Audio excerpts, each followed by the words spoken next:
어제의 말씀을 통해서 우리가 무엇을 살펴보았냐면 욥은 하나님께서 자신의 모든 상황을 아시기 때문에 내가 비록 고난 가운데 있다 할지라도 하나님은 이것을 나를 통과하게 하사 나의 믿음을 정금과 같이 빚어주실 것을 내가 믿습니다 라는 믿음과 확신으로 나간 것도 있었지만, 때로는 욥도 인간인지라 자신이 겪고 있는 그 고난의 현실 앞에서 내가 너무 두렵습니다, 마음이 어렵습니다, 단식하며 또한 토로하고 있는 욥의 인간적인 연약한 모습도 우리가 함께 살펴봤지요.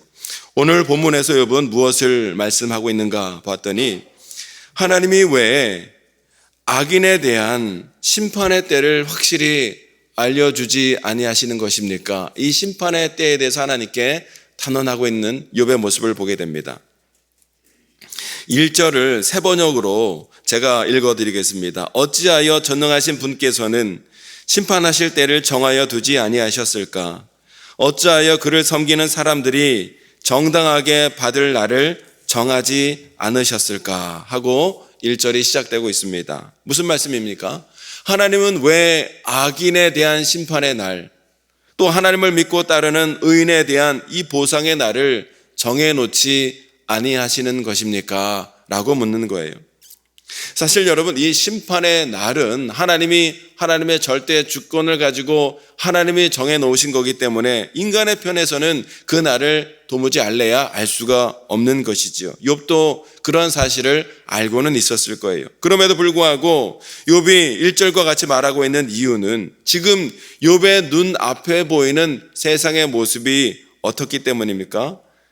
심판받아야 할 악인들은 떵떵거리며 전혀 심판을 받지 않고, 도움을 받아야 할 연약한 자 의인들은 계속해서 어려움을 당하고 있는 현실이 펼쳐지고 있기 때문에 마음이 너무 아픈 거예요.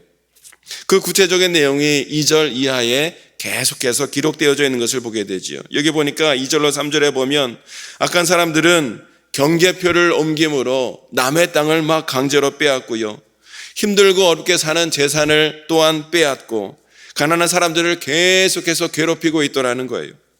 또 4절에 보니까 악한 자들은 길에서 가난한 자들을 몰아내는 가운데 그들의 있는 권리마저 다 빼앗아가고, 또 13절을 보니까 악한 자들은 남들이 없을 때 몰래 가난한 사람들을 죽이거나 도둑질하거나 간음하거나 여러 가지 악한 일을 마구 저지르고 있더라는 거예요.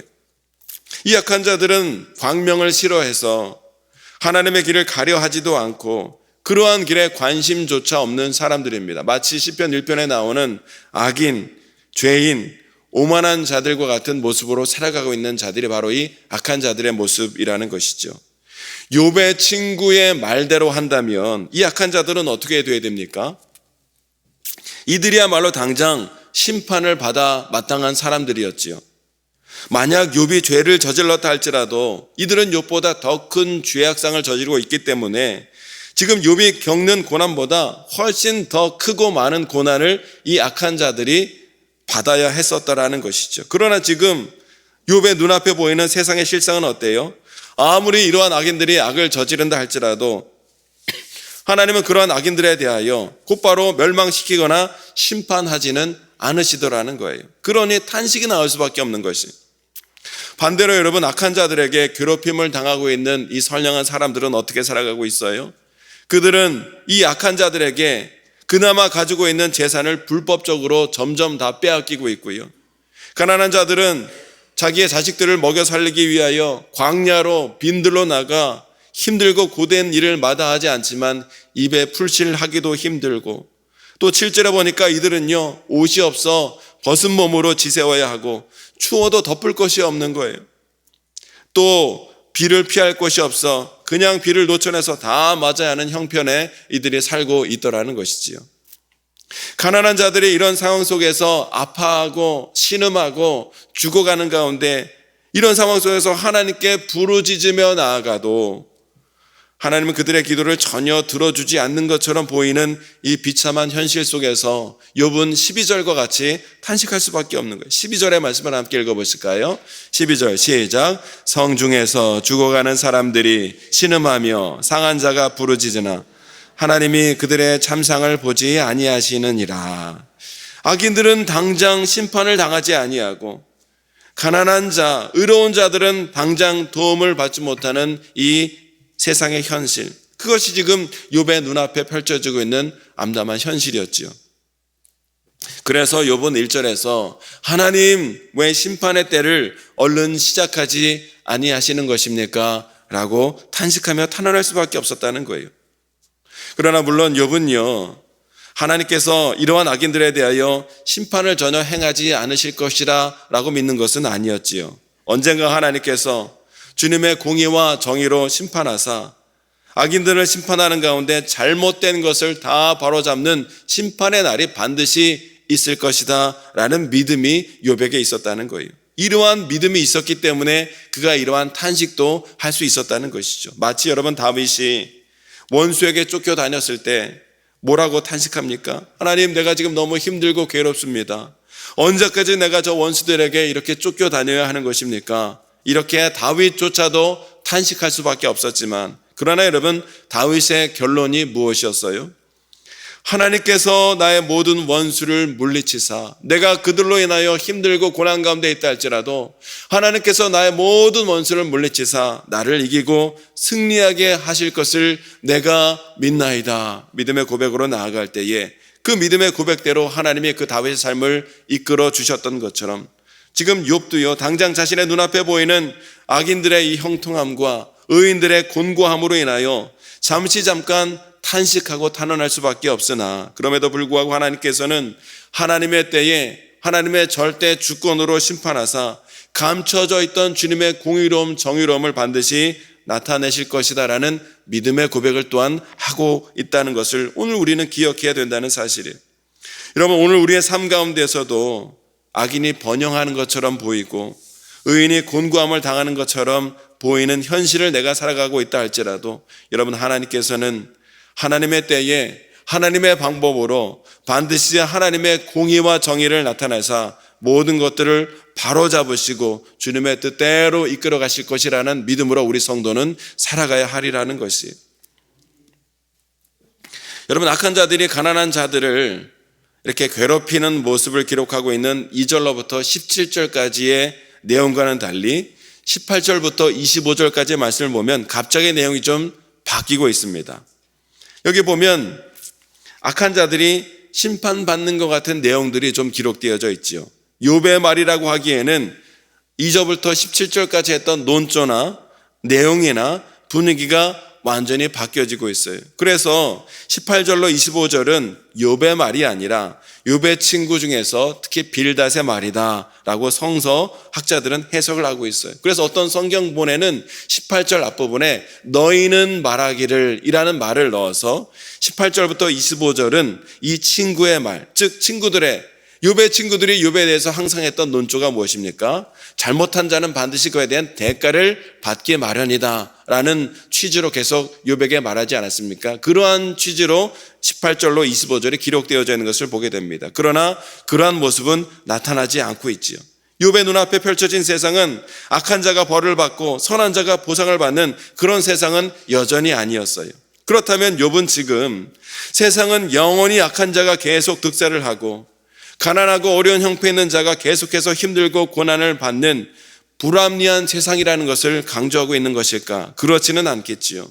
여러분, 욥이 24장의 고백을 통하여 궁극적으로 말하고 싶은 내용이 무엇이냐면 하나님께서는 이런 모든 악인에 대하여 하나님의 공의와 정의를 바탕으로 반드시 심판하실 터이지만 그 심판의 날은 반드시 있을 테지만 그러한 모든 악인들에 대하여 하나님은 지금 당장 긴박하게 그들을 심판하지 않으시고 심판의 기간을 잠깐 보류하고 연장하고 유예하고 계신다 하는 것을 우리에게 간접적으로 말씀하고 있는 거예요. 여러분, 오늘 우리는 이 진리의 말씀을 전도서의 교훈을 떠올리며 읽을 때에 더 잘 이해할 수가 있습니다. 여러분, 전도서의 결론이 무엇입니까? 전도서의 결론은요, 하나님이 살아계시다는 거예요. 또 하나님께서 모든 악한 자를 심판하실 것이라는 거예요. 때문에 하나님의 심판을 믿는 가운데 처음부터 끝까지 우리가 이 세상을 다 이해할 길이 없다 할지라도 하나님이 행하실 것을 믿고 신뢰하는 믿음으로 살아낼 수 있어야 하리라는 믿음을 고백하고 있는 거예요.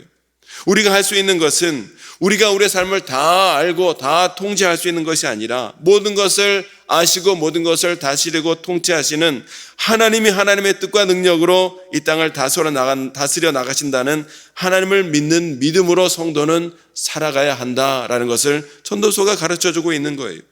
창조의 하나님, 선하신 뜻으로 이 세상을 다스리시는 하나님, 당신의 자녀를 결코 외면치 않으시는 하나님, 마침내 선과 악을 심판하실 하나님을 믿고 신뢰하는 마음으로 성도는 살아낼 수 있어야 한다. 전도서는 말씀하고 있는 거예요.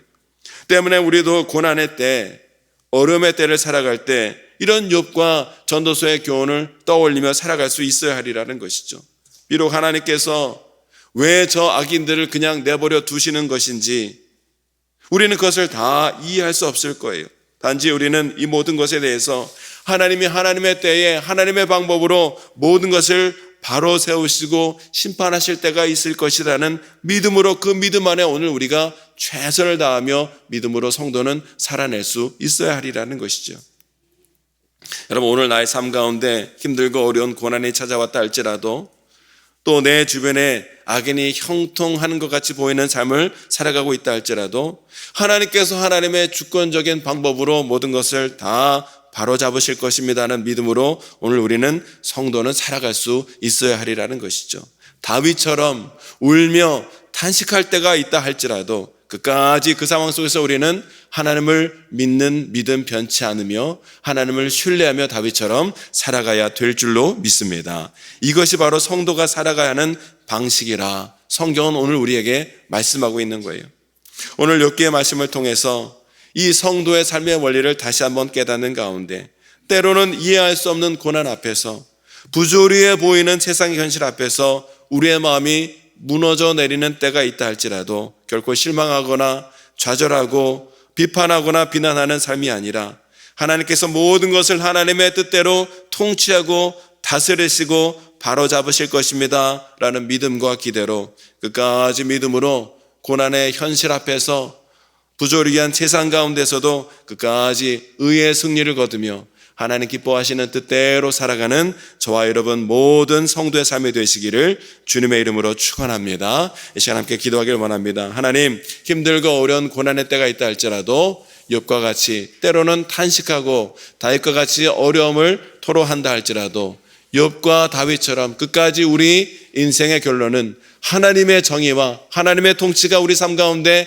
이루어질 것을 내가 믿나이다. 믿음으로 결론내는 성도가 될 수 있도록 인도하여 주시옵소서. 그 믿음대로 하나님께서 우리의 삶을 욥과 같이 다윗과 같이 이끌어 주실 줄로 믿사오니 이 믿음 잃지 아니하고 주님께서 행하시리를 기대하므로 믿음으로 승리하는 성도의 삶이 될 수 있도록 하나님 우리에게 믿음의 믿음을 더하여 주옵소서. 우리가 말씀을 기억하며 기도하시고 우리의 모든 삶의 제목을 주님께 맡기는 가운데 간절히 기도하는 이 시간이 되기를 원합니다. 우리 주여 세 번 외치고 함께 기도하겠습니다. 주여